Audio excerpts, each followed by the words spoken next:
En 1939, un paquebot plein de réfugiés juifs quitte le port de Hambourg en Allemagne avec l'espoir de trouver un refuge ailleurs. C'est la triste histoire de ce navire que raconte le dernier ouvrage de Bernard Benjamin, L'Odyssée de la peur. Franck Ferrand reçoit son auteur cet après-midi. Bonjour Franck. Bonjour Anissa, bonjour à tous. Il y a quelques années, Bernard Benjamin, et oui, déjà quelques années, il était venu nous présenter son ouvrage Le Code d'Esther, passionnante enquête à partir des derniers mots d'un criminel de guerre, le nazi Julius Streicher. Eh bien aujourd'hui, c'est l'histoire incroyable et tragique des réfugiés du Saint-Louis qu'il nous raconte. Ceux qui ne connaissent pas encore cette histoire pourraient bien être effarés. Et tout à l'heure, à la fin de l'émission, Franck, vous répondrez à la question de Luc sur l'origine de l'expression le poteau rose. Pour le moment, nous allons nous retrouver en 1939 aux côtés de ces pauvres gens partout repoussés.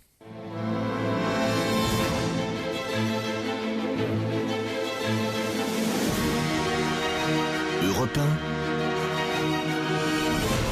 1, au cœur de l'histoire.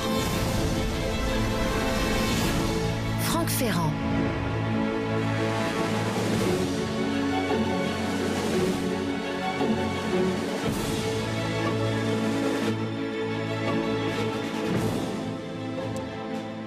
Au printemps 1939, le monde n'a pas encore basculé dans la guerre mondiale.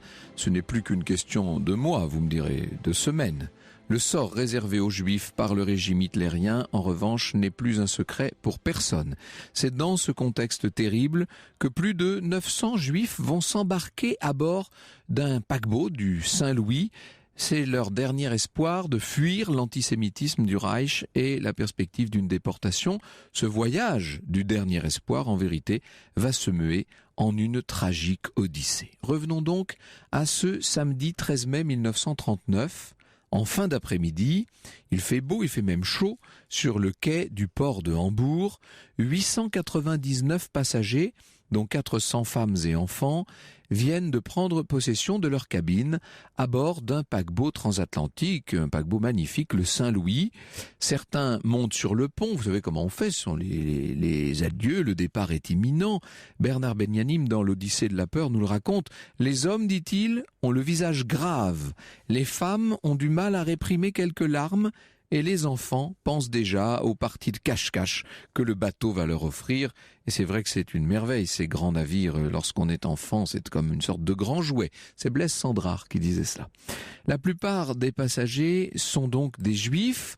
Une grande partie sont allemands, d'autres viennent d'Autriche, de Pologne. Il y en a aussi qui viennent d'Europe de l'Est. Il y a une minorité qui est officiellement apatride. Parmi les passagers se trouvent alors des avocats, des commerçants, des médecins, il y a des professeurs d'université. Certains ont été déportés et libérés, d'autres sont déjà placés sous surveillance. Le Saint-Louis est un très beau navire, c'est un des fleurons de la ligne maritime transatlantique allemande, la Hapag, qui relie Hambourg à l'Amérique. C'est un navire de 175 mètres, dont la décoration intérieure, nous dit Bernard Benjamin, glorifie le style art déco, avec ses immenses escaliers, son vaste fumoir, ses vérandas, sa salle de restaurant qui accueille en première classe plus d'une centaine de couverts, ainsi qu'un orchestre au grand complet afin d'agrémenter les repas. Pour nous donner une idée plus familière à nous autres Français, ça fait penser un peu, en plus modeste, mais ça fait penser un peu à notre grand Normandie. C'est un bateau fait pour la croisière, avec ses salles de cinéma, sa piscine, ses boutiques, où rien n'a été oublié pour satisfaire les passagers. Le capitaine du paquebot s'appelle Gustav Schröder, il a une 50aine d'années, c'est un homme qui ne ressemble pas tellement à l'image qu'on peut se faire d'un capitaine au long cours. Il est petit, il est frêle, il n'en a pas moins sous ses ordres 231 membres d'équipage. À 20h, alors que le soleil décline et qu'il se met à faire un peu moins chaud, le Saint-Louis quitte le port de Hambourg, accompagné par les quelques notes d'une fanfare, comme c'est souvent le cas, une vieille mélodie qu'on fredonne lorsqu'un militaire rejoint sa caserne ou qu'un enfant est séparé de ses parents, comme le signe d'un triste présage. Un certain soulagement, à ce moment, gagne la plupart des passagers. Il faut vous dire qu'ils l'attendent, ce départ, depuis des mois maintenant, depuis la nuit de cristal très précisément. Vous savez que dans la nuit du 9 au 10 novembre 1938, plus de 200 synagogues ont été brûlées, attaquées, 7500 commerces juifs ont été saccagés, une centaine de personnes ont été assassinées, et des centaines d'autres se sont donné la mort. Près de 30 000 vont être dans la suite de cette nuit de cristal qui est le signal de la persécution pour les Juifs d'Allemagne. Plus d'une trentaine de milliers ont été déportés déjà dans des camps de concentration. Certains passagers du Saint-Louis ont échappé miraculeusement à la nuit de cristal. C'est notamment le cas de Madame Fischer et de ses 2 enfants, Ruth et Hans. Lors de la nuit de cristal, la famille était en quarantaine parce que Ruth avait la rougeole. Ça a été un traumatisme pour eux, un moment terrible.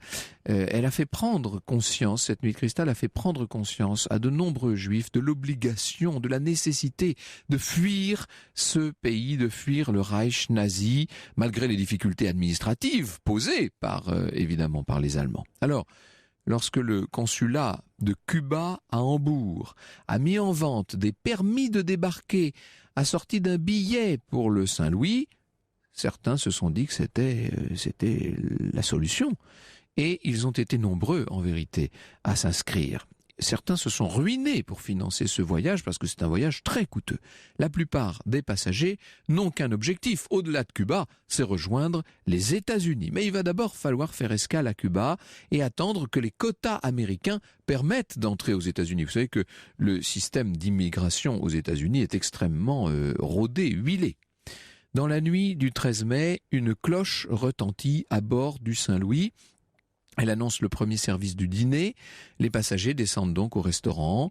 Le personnel est très très smart sur ce grand navire.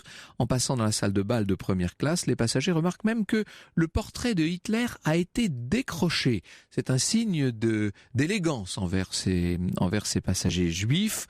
Et une partie de l'endroit a été transformée en synagogue. Autre bonne surprise, le repas. Car on mange bien à bord du Saint-Louis, caviar, sole, tournedos Rossini, dinde rôtie, asperges, épinards, etc.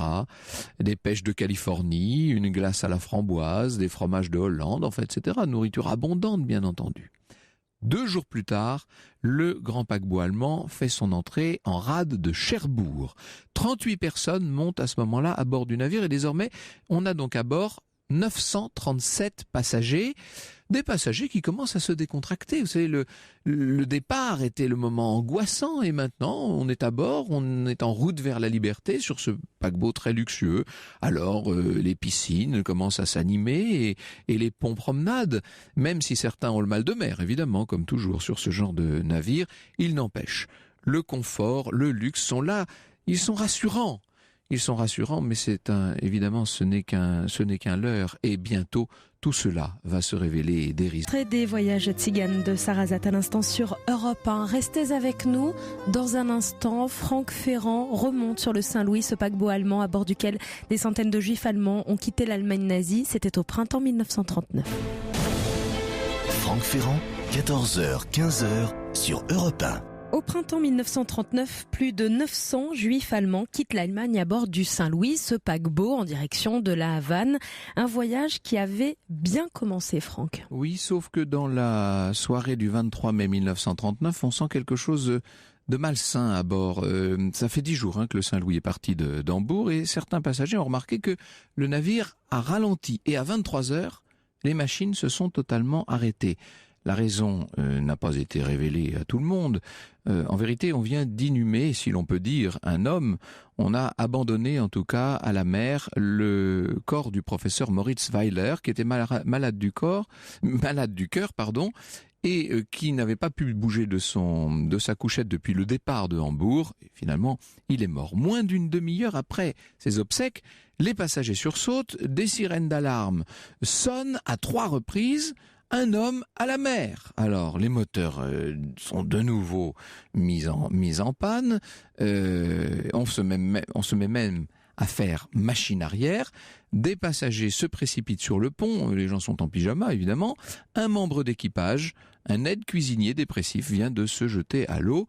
On ne le retrouvera pas. Vous voyez, c'est comme si la mort s'était mise à rôder sur le Saint-Louis. Le samedi 27 mai, à 4h du matin, après 14 jours de traversée, le paquebot entre enfin dans la rade de La Havane. Donc on est en vue, bien entendu, des terres, en vue de Cuba.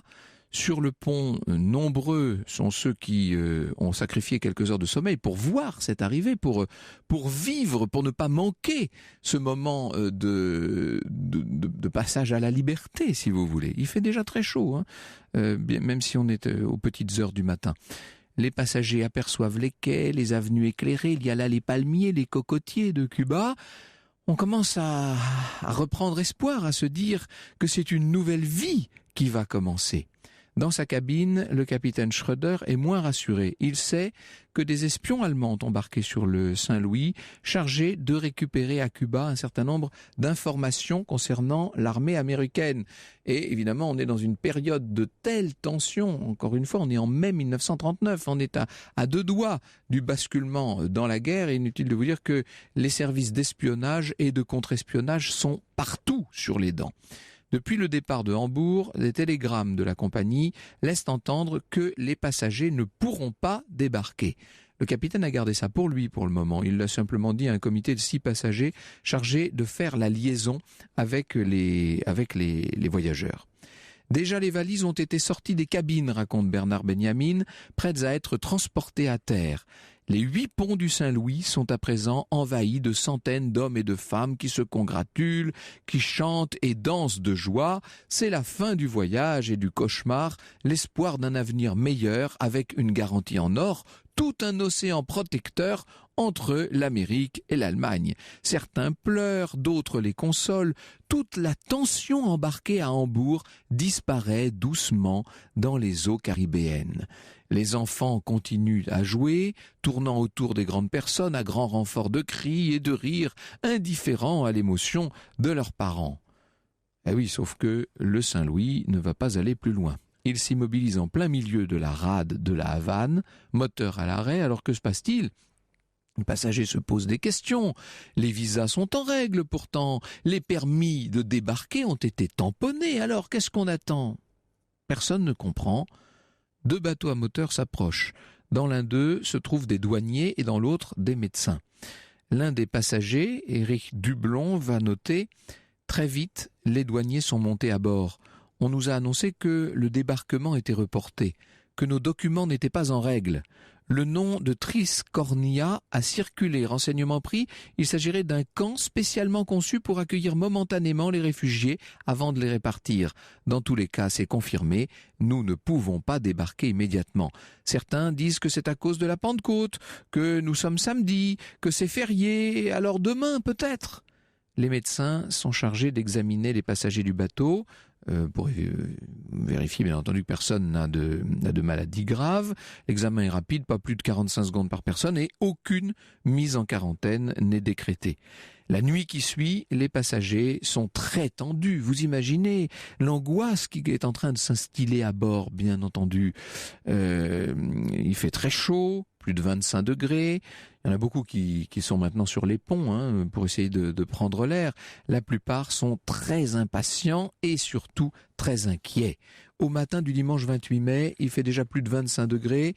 Les passagers du Saint-Louis quittent précipitamment la salle du petit déjeuner pour aller sur le pont. Une armada de petites barques, raconte Bernard Benjamin, enserre le paquebot de tous côtés, guettant le moindre signe de vie sur le pont supérieur. Le principal problème de cette flottille est de stabiliser les embarcations qui s'entrechoquent au rythme des courants parvenant à pénétrer dans la rade de La Havane. On y voit de tout, des vendeurs d'ananas, de noix de coco, de cigares ou de sorbets qui s'époumonnent à vanter les vertus de leurs marchandises. Et puis il y a d'autres barques qui arrivent. Les maris, les oncles, les parents qui se trouvaient à Cuba et qui viennent au-devant de leur famille, au-devant du paquebot. Mais 30 mètres les séparent des passagers du Saint-Louis. À 10 heures, des responsables du service d'immigration accompagnés d'une dizaine de policiers arrivent à bord d'une vedette. Ils accostent donc, ils s'approchent du paquebot, ils accostent. Ils vont monter à bord, ils s'installent dans la salle de restaurant, les passagers affluent, les queues se forment, passeport en main, bien entendu, on le veut, ce permis de débarquer. Mais très vite, les sourires des plus optimistes vont s'effacer. On leur explique en effet qu'aucun passager n'a le sauf-conduit délivré par le secrétariat d'État au travail. En clair, le débarquement est impossible. Vous imaginez la déception, tout le monde est littéralement abasourdi. Mais quel est ce document dont on ne leur avait pas parlé? Quel est ce document que réclament maintenant les fonctionnaires cubains? Les passagers du Saint-Louis vont-ils réussir à débarquer à La Havane? La suite de ce récit, c'est dans un instant sur Europe 1 avec Franck Ferrand. Vous pouvez bien sûr réagir à cette émission. Rendez-vous sur les réseaux sociaux, sur la page Facebook Au cœur de l'histoire ou sur Twitter avec le hashtag ACDH. Franck Ferrand, 14h, 15h sur Europe 1. Le paquebot, le Saint-Louis, est à La Havane. Sauf que les passagers ne peuvent pas débarquer et personne n'y comprend rien, Franck Ferrand. Oui, et au-delà de la déception, c'est maintenant la colère qui règne dans la salle de restaurant du Saint-Louis. Nous sommes au matin du dimanche 28 mai 1939. Le paquebot ne peut donc pas débarquer ces passagers, en tout cas s'ils n'ont pas le sauf-conduit indispensable. Ce que ne pouvaient pas savoir tous ces passagers, c'est que le président cubain Federico Laredo Bru a abrogé quelques jours plus tôt un décret autorisant les réfugiés à venir à Cuba en tant que touristes. Et cette abrogation avait deux objectifs. D'une part, il s'agit d'endiguer le flot des réfugiés. Ça nous rappelle quelque chose. Ces réfugiés qui arrivaient de plus en plus nombreux vers Cuba en provenance de l'Europe de l'Est essentiellement. Et puis d'autre part, le président cubain avait l'intention de stopper le trafic mis en place par le directeur de l'immigration Benitez qui vendait des permis de débarquer illégaux. Ça c'est plutôt louable comme volonté. Mais enfin il n'empêche que le résultat est là. Bru a décidé que pour débarquer en territoire cubain, il faudrait désormais à chaque passager un permis d'immigration délivré par le secrétariat d'État au travail, permis qui coûte une fortune, $500 de l'époque. Il faut vous dire que les passagers du Saint-Louis n'ont plus un sou vaillant, puisqu'ils ont été sommés de tout laisser en quittant l'Allemagne. Ils n'ont pas pu emporter leurs biens. Ce que ne devinent pas non plus ces pauvres passagers, c'est la virulente campagne menée à terre, à Cuba, par une partie de la presse contre les Juifs, contre le débarquement de ce paquebot. Il y a à la manœuvre le parti nazi cubain qui n'en veut pas de ces réfugiés. Cuba connaît une crise économique. Les Juifs sont, comme bien souvent, les boucs émissaires de cette affaire. Et vous comprenez que le débarquement maintenant est très compromis. L'avenir des passagers du Saint-Louis s'assombrit. Une trentaine seulement de personnes vont être, dès le dimanche 28 mai, vont être autorisées à quitter le paquebot. Il s'agit de citoyens cubains ou de réfugiés espagnols détenteurs d'un visa d'immigration légale. Quant aux autres passagers, imaginez leur frustration, imaginez leur colère. Certains se rapprochent de l'échelle de coupé, ils réclament la possibilité de descendre à terre. Ils parlent en allemand, mais les policiers cubains, eux, ne comprennent que l'espagnol. Et on les voit sortir leurs fusils. Alors devant la menace, le calme revient. À la nuit tombée, la salle du restaurant est désertée. Les passagers, évidemment, n'ont plus du tout d'appétit. Tout le monde est démoralisé. Dans la salle de bal, l'orchestre va jouer une valse de Strauss, mais personne n'a le cœur à danser. Inutile de vous le dire. Le lundi 29, le soleil est toujours là, brûlant. Les passagers restent à la table du restaurant tandis que les ventilateurs brassent cet air chaud. À l'extérieur, étant donné les événements de la veille, les effectifs de police ont été singulièrement renforcés. Et maintenant, le navire est littéralement cerné par la police. En début d'après-midi, un membre du comité américain de secours juif, il s'appelle Milton Goldsmith, le comité en question c'est le Joint, Goldsmith arrive sur le bateau, les membres du comité des passagers et le capitaine Schroeder ont organisé une réunion avec cet homme de la dernière chance d'une certaine manière. Milton Goldsmith ne cache pas la gravité de la situation. Le Saint-Louis ne pourra pas débarquer ses passagers pour le moment. Il faut attendre des négociations entre le comité de secours juif et les autorités cubaines. Milton Goldsmith va proposer deux solutions. D'abord, réunir 300 noms d'amis et de parents aux États-Unis pour leur demander de l'aide. Et en parallèle, le représentant du Joint propose au comité des passagers d'adresser un télégramme à l'épouse du président cubain pour qu'elle puisse faire fléchir la position du gouvernement, position inflexible de son mari notamment, en faveur des réfugiés. Pendant ce temps, alors que les policiers occupent le paquebot, l'ancien procureur de Hambourg, il s'appelle Max Leveux, va tenter de se suicider. Il s'ouvre les veines avec une lame de rasoir, il se jette par-dessus bord. Alors on le repêche, il est emmené à l'hôpital sans que son épouse puisse l'accompagner. Bien entendu, elle n'a pas de permis de débarquer. En fin de journée, l'espoir renaît. Il se murmure que les négociations ont commencé entre les autorités cubaines et le fameux comité de liaison là, et qu'un autre officiel, qui lui est arrivé par avion de Washington, va peut-être débloquer la situation. Le lendemain, alors que les vedettes cubaines patrouillent sans cesse autour du bateau, il faut se rendre à l'évidence, il n'y a pas de changement. Rien n'a bougé. Les passagers sont maintenant désespérés. Ils sont excédés dans la soirée alors que l'air lourd annonce des orages. Le capitaine Schröder est alerté par un officier. L'un de ses stewards n'a pas pu entrer dans la cabine d'un passager. Alors on enfonce la porte à l'aide d'un pied de biche. Et cette fois, c'est un médecin, Fritz Hermann, qui est retrouvé gisant sur son lit. Lui aussi a tenté de se suicider. Une seringue et des ampoules vides sont retrouvées près de lui. Il est emmené à l'infirmerie. C'est quand même le 3e suicide depuis le départ de Hambourg. Au matin du 1er juin, le 1er juin, c'est le mercredi, on commence à s'organiser. Et dans la soirée à 18h, le comité des passagers est réuni par le capitaine Schröder. Le Saint-Louis vient de se voir intimer l'ordre de quitter la Havane. L'entrevue entre 2 représentants américains du comité de secours juif et le président cubain, cette entrevue à laquelle on accordait tant d'espoir, n'a rien donné. Il ne faut surtout pas que les passagers déjà à cran apprennent la nouvelle. Face à cette impasse, Schröder tente d'obtenir un entretien avec le président cubain. Ce sera alors là vraiment l'entretien de la dernière chance. Bonjour Bernard Benjamin. Bonjour Franck. Avec vous, nous allons poursuivre cette aventure car malheureusement, si je puis dire, on est loin d'être au bout. Europe 1, au cœur de l'histoire. Franck Ferrand, 14h, 15h sur Europe 1. Et aujourd'hui, sur Europe 1, jusqu'à 15h, nous vous parlons de ce voyage avec le paquebot Saint-Louis et ses centaines de réfugiés juifs. C'est aussi le sujet du dernier livre de Bernard Benjamin, l'Odyssée de la peur. Bernard Benjamin, qui est votre invité, Franck Ferrand, journaliste, producteur, animateur télé et créateur d'Envoyé spécial. Alors, votre héros, si je puis dire, Bernard Benjamin, c'est Gustav Schröder, justement, c'est le capitaine de ce navire qui va essayer maintenant, il est dans le bureau du président Brou, dans le bureau du président cubain, et il essaie d'obtenir un infléchissement des décisions extrêmement rigide du gouvernement cubain envers l'immigration et notamment envers ses réfugiés. Est-ce qu'il va y arriver ? Non, il ne va pas y arriver. On pense aujourd'hui, avec le recul, j'ai rencontré un certain nombre d'historiens cubains, que depuis le départ, le président Brou ne voulait pas de ce bateau, pour plein de raisons.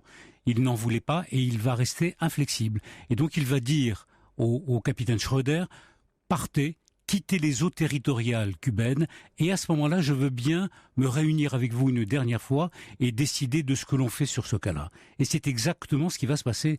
C'est-à-dire que le 2 juin, le navire fait machine arrière, le voilà qui repart, qui quitte Cuba sans avoir pu débarquer. C'est terrible quand même pour les... Et les passagers qui tournent en rond sur le bateau avec un comité contre le suicide qui se met en place. Vous avez parlé tout à l'heure des différents suicides qui ont déjà eu lieu. On a peur qu'il y ait une vague de suicides. Et donc il y a des gens qui, le soir, guettent sur les ponts les gens pour ne pas qu'ils se jettent à l'eau. Et ils vont commencer à tourner, à faire des ronds dans l'eau au large de la Floride. C'est ça, on est tout près des côtes de la Floride. D'ailleurs, vous avez rencontré un témoin des événements. Il avait 12 ou 13 ans à l'époque des faits. Il s'appelle Herbert Karliner. Son histoire est formidable. Herbert a 12 ans au moment des faits. C'est un petit garçon qui est très mature, qui est, bien qu'il soit le cadet, il prend en charge toute la fratrie et c'est lui qui décide de tout. Ses parents ont une entière confiance en lui. Et le petit Herbert passe de longues heures à rêver devant le hublot à partir desquels il voit la côte de Floride, c'est-à-dire les plages de sable blanc, les belles maisons. Il voit les cocotiers, il voit les belles américaines. Les belles américaines. Et il se dit à ce moment-là, il a 12 ans, il se dit, parce qu'il sait que cette histoire sent mauvais, évidemment. Il se dit, si je m'en sors, je voudrais un jour habiter là. Et je l'ai retrouvé précisément là, c'est-à-dire en Floride. Et mieux que ça, il y a un truc qui est absolument formidable, et on parlait tout à l'heure du code Esther, qui m'est cher à propos des hasards et des coïncidences. Je suis chez lui, chez Herbert Karliner, je l'interviewe sur tous ses souvenirs, ce qu'il a vécu, et il me dit à ce moment-là, venez, vous n'avez pas tout vu, je vais vous emmener dans la cuisine.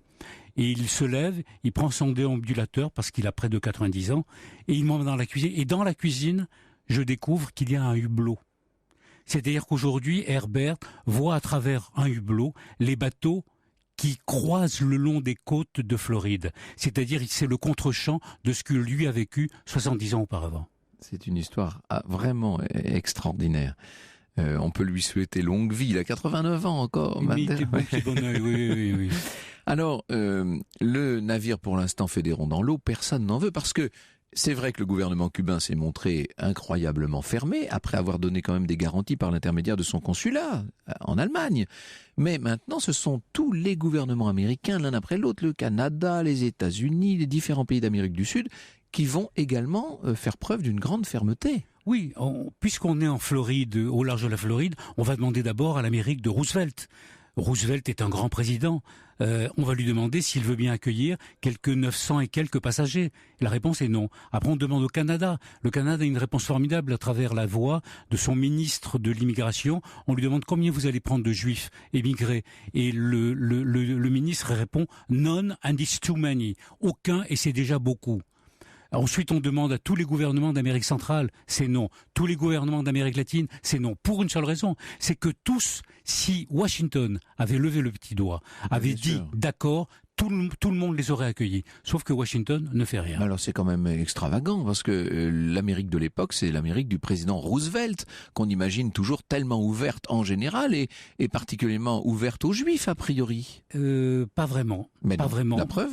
Il y a un très grand écrivain américain, Philip Roth, qui a écrit un livre remarquable qui s'appelle L'Amérique du complot, le complot de l'Amérique, mais qui imagine que Charles Lindbergh, qui est antisémite notoire, qui a reçu la Grande Croix de la part de Hitler, Henry Ford également, très célèbre parmi les donateurs. Oui, si on doit faire la liste des personnalités américaines antisémites à l'époque, il y en a un certain nombre. Il y en a un certain nombre. Et donc, on va se retrouver effectivement avec un pays qui n'en veut pas, et surtout, Roosevelt est sur le point de être réélu pour la 3e fois. Ce ne serait pas possible aujourd'hui, parce qu'aujourd'hui il n'y a que 2 mandats de possible pour un président américain. À l'époque c'était possible. Lui il va même être élu 4 fois en fait. Absolument. Et il ne veut pas qu'une poignée de réfugiés juifs l'empêche d'être réélu. Donc ce sera non. Donc c'est pour des raisons, on va dire, d'opinion publique. Oui, absolument. Et alors, les autres gouvernements américains, et notamment sud-américains, se réfugient derrière la décision de Washington pour en faire autant, c'est ça? C'est la doctrine, ce qu'on appelait la doctrine Monroe, c'est-à-dire l'Amérique latine et l'arrière-cour de backyard, l'arrière-cour des États-Unis. C'est l'oncle Sam qui dicte sa loi. Si l'oncle Sam dit « vous pouvez les accueillir », il les accueille. La réponse n'est jamais venue. Elles ont dû être longues, hein, ces journées jusqu'au 6 juin. On attendait, puis les réponses arrivent l'une après l'autre, et ce sont toujours des réponses négatives. Et finalement, donc le 6 juin, le paquebot reprend la traversée de l'Atlantique, mais cette fois dans l'autre sens. Ça doit être terrible. Vous parliez de brigade anti-suicide, là ça devient sans doute nécessaire. Il y a même une anecdote qui est tout à fait révélatrice du capitaine en particulier, Schroeder. Il va essayer à un moment donné d'entrer en force dans un petit port de Floride, en se disant « j'y vais et je vois mal les Américains, les gardes-côtes, nous tirer dessus ».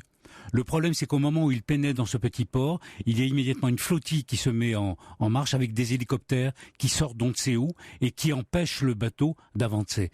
Et très longtemps, dans l'esprit des survivants en tout cas, ils auront cette question en tête. Si on avait continué face au blocus, si on avait forcé ce blocus, est-ce que les Américains nous auraient véritablement tiré? On pense que non. Et aujourd'hui en tout cas à l'époque, plus de 900 personnes auraient été sauvées. Il avait des regrets, vous pensez, donc le capitaine Schröder? Oui, on le sent très bien dans son journal de bord, donc, que je cite beaucoup dans le livre. Il a une mission à accomplir. Il parle de ses passagers. Il se porte garant de leur sécurité et il va tout faire pour les sauver. Il va le faire une fois en Floride. Il va essayer d'imaginer un deuxième scénario un peu plus tard, près de Southampton, de faire échouer le bateau. Il ne veut pas ramener le bateau à Hambourg. Il sait ce qui attend les réfugiés, c'est les camps de concentration. Et voilà. Le navire arrive à Anvers le 17 juin. Les passagers seront finalement accueillis par 4 pays européens, la France, les Pays-Bas, la Belgique et l'Angleterre. L'histoire aurait pu s'achever à la gare de Waterloo, écrivez-vous, décorée de guirlandes et drapeaux pour l'arrivée prochaine du couple royal, avec les premiers pas sur le sol anglais des passagers du Saint-Louis. C'eût été un cadre grandiose pour un tableau final doublé d'un clin d'œil de l'histoire. Le roi et les réfugiés revenaient de la même région du monde, mais tandis que le premier avait été reçu avec faste par le président Roosevelt, l'Amérique avait claqué la porte au nez des seconds. Seulement voilà, nous sommes le mercredi 21 juin 1939, le jour le plus long de l'année, et l'avènement de l'été annonce surtout la fin de la paix en Europe. Franck Ferrand, 14h, 15h sur Europe 1.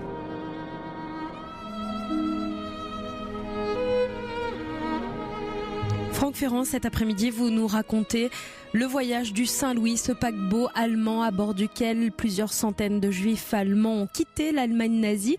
Vous recevez Bernard Benjamin, journaliste, producteur, animateur de télévision et auteur de l'Odyssée de la peur qui sort aujourd'hui et qui est paru chez First. Et oui, et alors tous n'étaient pas allemands, il y avait beaucoup d'Allemands, une grande majorité, mais il y avait des Autrichiens, des gens d'Europe de l'Est, des Polonais. Nous allons voir ce qu'ils sont devenus. Et avec vous, Bernard Benjamin, nous allons revenir sur le destin de quelques-uns. Je pense à Eva, à Sonia, à Hans. On y vient dans un instant. Mais avant cela, il faut peut-être que nous expliquions la situation. Quelle est l'attitude des différents gouvernements à l'égard de ces Juifs dont on sait qu'ils sont extrêmement menacés par Hitler et par le nouveau régime allemand? Alors on va répéter ce qu'on a l'habitude d'entendre aujourd'hui à propos de tous les réfugiés que l'on voit en Méditerranée et ailleurs. Il y a eu en juillet 1938 une conférence sur les réfugiés qui s'est tenue à Évian. Et voilà. Sous l'impulsion des États-Unis, tous les États occidentaux se sont rassemblés et donc on leur a demandé d'essayer de sauver un certain nombre, ce qu'ils pouvaient, de sauver des Juifs allemands. Au bout de 10 jours de réunion, la réponse a été très claire, aucun réfugié juif n'a trouvé refuge dans aucun pays occidental. À partir de là, chacun essaye de faire ce qu'il peut et chacun essaye. C'est la raison pour laquelle, lorsque vous l'avez rappelé tout à l'heure, le consul de Hambourg met en vente ses billets pour... Les gens se jettent dessus. En l'espace de 48 heures, il n'y a plus rien. Bah, bien sûr. Alors, quand le gouvernement américain, pour des raisons purement électorales, enfin largement électorales, n'en est pas voulu, on le comprend, on voit pourquoi. Les gouvernements d'Amérique ne veulent pas non plus faire un seul geste, et Dieu sait pourtant qu'il y avait notamment en Amérique du Sud des pays qui auraient pu profiter, tout simplement de cette immigration de juifs qui venaient d'Allemagne et dont beaucoup même, étaient des gens de haut niveau. Il y avait des professeurs, des avocats, des médecins, etc. Oui, on a à peu près, sans vouloir faire des comparatifs, en gros la population que l'on a aujourd'hui avec les Syriens. C'est-à-dire ce sont des gens qui, comme les Juifs à l'époque, sont menacés de mort dans leur pays, donc quittent, sont des professeurs, des médecins, des avocats. C'est une middle class, une classe moyenne plutôt élevée et qui se retrouve du jour au lendemain sans rien, sans argent, sur les routes et en l'occurrence sur un bateau. Alors puisque vous faites pour la deuxième fois cette allusion à notre situation actuelle avec les migrants, comme on les appelle, et qui viennent pour beaucoup d'entre eux de Syrie, est-ce qu'on peut donner un rapport de proportion? Quelle était la population totale des Juifs qui auraient dû ou qui auraient voulu quitter l'Allemagne à cette époque? Je crois, je n'ai plus les souvenirs, j'ai plus tout à fait le souvenir, mais je crois que ça tourne autour de 200 à 300 000. Oui, c'est ça. Ouais. Donc c'est quand même infiniment moins que la population du Moyen-Orient actuel. Hein. Ça aurait été beaucoup plus facile, disons, à assimiler. Et c'est une population qui n'est pas, entre guillemets, infiltrée, comme peut l'être parfois la population qui arrive du Moyen-Orient. Ce qu'il y a de tout à fait remarquable avec l'histoire du Saint-Louis, c'est que l'on passe du statut de passager. Ils ont acheté un billet pour aller en bateau. Ils ont acheté un permis de débarquer. Ce sont des passagers. Or, à partir du moment où Cuba leur ferme les portes du pays, ces passagers deviennent des migrants. Comment expliquer que les autorités allemandes aient laissé ces centaines de personnes monter à bord du... Parce qu'à l'époque, on n'en est pas encore au stade de la solution finale. Mmh. Pour les Allemands, il s'agit avant tout de se débarrasser de tous les Juifs. Et tous les moyens sont bons. Y compris l'expatriation. Y compris l'expatriation. Se débarrasser, c'était le maître mot à l'époque. Il va falloir attendre l'éclatement de la guerre, 2-3 ans, 41-42, pour que germe dans leur esprit la solution finale. Combien de personnes vont donc se retrouver dans les différents États? On a dit en Belgique, aux Pays-Bas, en France et en Grande-Bretagne. 200 et 250 selon les pays. Mmh. Ce qu'il y a de tout à fait remarquable, mais à ce moment-là, en juin 1939, personne ne sait que la guerre va éclater et comment elle va évoluer. On peut dire que tous les passagers du Saint-Louis qui choisissent d'aller en Angleterre, eux, sont sauvés. Parce que le Channel, la Manche, sera un obstacle infranchissable pour les troupes de Hitler. Ça, c'est ce que nous apprend l'histoire. Oui. À l'époque, ils ne le savaient pas. Hein. Enfin, bien Ils sûr, savent pas. oui. Alors que ceux qui vont en France, qui choisissent la France, la Belgique ou les Pays-Bas, d'abord ils vont être Notamment arrêtés. les Pays-Bas. Notamment les Pays-Bas. Ils vont être arrêtés d'abord parce qu'Allemands, et donc en guerre contre le pays. Et ensuite, en tant que Juifs, lorsque les Allemands vont envahir les différents pays cités. Et donc, rappelons la proportion qui a péri dans les camps de la mort, finalement. Il y a entre 300 et 350 personnes, c'est-à-dire la moitié de ceux qui avaient trouvé refuge dans les pays européens dehors de l'Angleterre. Oui, c'est donc les ramener là, c'était les condamner, et il faut le dire. Alors, vous avez rencontré, vous, un certain nombre de ceux qui ont échappé à la mort.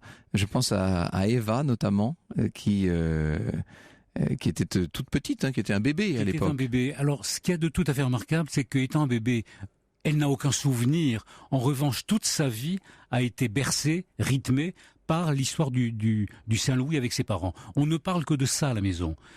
Elle a été... C'est fort, ça, quand même. Hein. Ah oui. Elle est au courant de tout. Elle connaît tout par cœur, au point qu'aujourd'hui, elle passe le reste de sa vie à aller dans les écoles pour faire des conférences et assurer la transmission du savoir en disant voilà ce qui s'est passé à ce moment-là. Nous étions un peuple, les Juifs, les Allemands, nous étions un peuple issu du siècle des Lumières, avec tous les intellectuels que l'on connaît, avec les philosophes, les musiciens, les écrivains. Eh bien, c'est ce peuple-là qui a donné cette espèce de monstre hybride qu'on a appelé le nazi. C'est possible à tout moment. Alors évidemment, il y a eu beaucoup de cas, on ne peut pas tous les évoquer. Parlez-nous de la mamie du Bronx. Alors c'est Sonia Geismar. Elle est absolument formidable. Lorsque je suis allé la voir, donc j'ai pris le métro à New York pour monter au-delà de la 250e rue. Elle m'attendait en voiture, elle a plus de 80 ans. Elle m'attendait dans une super voiture américaine. Elle m'a conduit chez elle. Alors, comme elle habite le Bronx a été un des quartiers les plus violents de New York dans les années 70, les années 80. Je crois qu'elle garde de ces années-là l'habitude de fermer tous ses volets. Elle a une petite maison dans le Bronx, mais tous les volets sont fermés. Elle m'a dit, je crois effectivement que depuis, je ne les ai plus jamais ouverts. Elle vit avec son mari qui est atteint d'Alzheimer, malheureusement, qui a fait un AVC également. Elle continue à se battre, elle aussi. Elle aussi va dans les lycées, va dans les collèges, va essayer de raconter son histoire pour que ça serve d'exemple pour les générations futures. Certains ont fait une grande carrière. C'est le cas du docteur Hans Fischer, qui lui est un dermatologue. Oui, très célèbre. Lui, il a une histoire absolument formidable. Il est sur le bateau qui l'amène en France, après l'Odyssée du Saint-Louis. Il va rester en France un certain nombre de mois. Simplement, sur ce bateau, il ne peut pas aller dans la cale parce que il n'y a pas de place. Et donc, il va rester dehors, dans le froid et sans lit, sans chaise, sans rien. Il va essayer de passer la nuit comme il peut. Et le matin, quand il se réveille, parce qu'il a réussi quand même à dormir, il s'aperçoit qu'il est un peu humide et il a une espèce de chaleur au niveau de l'entrejambe. Il a uriné pendant la nuit. Cette histoire va lui rester toute sa vie. Et aujourd'hui, il me dit encore, dès qu'il fait froid, c'est-à-dire quand, par exemple à New York, pendant l'été, on met l'air conditionné, je ne supporte pas l'air conditionné. Immédiatement, j'ai des envies qui me reprennent. Je suis obligé de me couvrir. Et lorsqu'on dit qu'on s'en est bien sorti, effectivement, je ne suis pas mort, mais j'ai traîné toute ma vie des troubles liés à cette histoire du Saint-Louis. Comment avez-vous fait pour retrouver ces passagers du Saint-Louis, ces derniers témoins? Ça a été, j'allais dire, assez facile. À travers le musée de l'Holocauste à Washington, j'ai eu un interlocuteur. Et cet interlocuteur m'a dit, écoutez, moi j'en connais beaucoup, je vais simplement leur demander, ce sont surtout des femmes qui restent, évidemment, je vais leur demander si elles veulent vous recevoir. Et les unes après les autres se sont téléphonées entre elles, et à un moment donné, il y avait ce fameux French journalist, ce journaliste français qui devait interviewer, et elles m'ont toutes dit oui. On n'avait pas, enfin, en ce qui me concerne, en tout cas, j'avais pas entendu parler de cette histoire. C'est une histoire assez méconnue. Vous l'avez découverte comment? Par hasard. Par hasard. Par hasard. Et on comme toujours, comme toujours par hasard. Il n'y a pas de hasard, il y a des rendez-vous. Oui. Un ami m'avait effectivement offert un livre qui s'appelle Hérétique, qui est de Leonardo Padura, qui est un auteur cubain très talentueux. Et à la page 20 de ce livre apparaît la silhouette du bateau, le Saint-Louis, en rade de la Havane, avec une sombre histoire de tableau de Rembrandt, etc. Et j'apprends par ce livre qui est un roman que effectivement ce bateau est à Cuba et que les passagers ne pourront jamais descendre, fouler le sol cubain. Je vais immédiatement sur Internet, je commence à faire mes recherches et je suis tombé sur cette histoire. Et voilà. Alors ce qu'il faut dire, c'est que le Saint-Louis n'a pas été le seul navire de réfugiés juifs fuyant le régime nazi et fuyant l'Europe de l'Est. Hein. Il y en a eu un certain nombre de ces vaisseaux fantômes. On appelait les vaisseaux fantômes. Ouais. Alors simplement, à la différence du Saint-Louis, qui lui avait une destination... Qui était Cuba. Qui était Cuba. Avec des documents qui avaient été achetés. Absolument. Et à prix fort. Enfin. Les autres, effectivement, c'était des bateaux qui erraient de port en port en Méditerranée pour essayer de trouver refuge. La plupart n'ont pas pu, la plupart ont été obligés de revenir en Allemagne. J'ai appelé cette émission un exodus avant l'heure. Est-ce que vous pensez que le manque total d'empathie et d'accueil d'un certain nombre de grandes démocraties, à commencer par la démocratie américaine, à cette époque, a joué un rôle dans la décision de créer cet État d'Israël après la guerre? Sans doute par mauvaise conscience, oui, certainement. Je pense effectivement un certain nombre de ces États-là se sentaient coupables d'avoir, sinon laissé, du moins rien fait pour empêcher l'Holocauste. Et donc effectivement une manière pour eux de se rattraper a été la création de l'État d'Israël. Il faut raconter évidemment ce genre d'histoire. Vous le faites à partir des témoignages, donc c'est un hommage qu'il faut rendre là à l'histoire orale d'une certaine manière. Et vous le faites aussi avec du suspense. On lit ça comme un véritable... Alors là, vous savez, c'est une expression qu'on a l'habitude d'employer, mais là c'est ça. On lit ça comme un véritable roman. C'est peut-être aussi la mission de l'historien d'aujourd'hui, c'est d'être capable de faire partager les émotions d'autrefois. Écoute, on m'a toujours dit que le journaliste était l'historien d'aujourd'hui, effectivement. J'ai une faiblesse, j'adore raconter des histoires. J'adore raconter et qu'on m'écoute et que cette histoire serve à quelque chose. Lorsque j'étais avec Paul Nahan, envoyé spécial, on se disait lorsqu'on faisait des reportages, si ce que l'on a voulu démontrer touche une personne, on a gagné. Je pense que si effectivement une personne est sensible à ce qui s'est passé en 1939, j'aurais gagné. Merci beaucoup Bernard Benjamin d'être venu nous faire partager vos émotions à propos de cette Odyssée de la peur. C'est le titre que vous avez donné à cette nouvelle enquête qui est un peu dans l'esprit, dans le style, je dirais, de votre grand livre Le Code d'Esther, et qui nous rappelle que même en 1939, alors qu'on savait exactement ce qui attendait les Juifs en Allemagne, on savait très bien à quel point le régime nazi les persécutait, eh bien ils ont eu du mal à se faire accepter. Tout de même, disons que ils ont pu se réfugier. Alors bon, la guerre ensuite a fait que beaucoup ont péri, mais ils ont pu se réfugier en France, en Angleterre, en Belgique et aux Pays-Bas. Ça méritait quand même d'être redit, me semble-t-il. Merci beaucoup.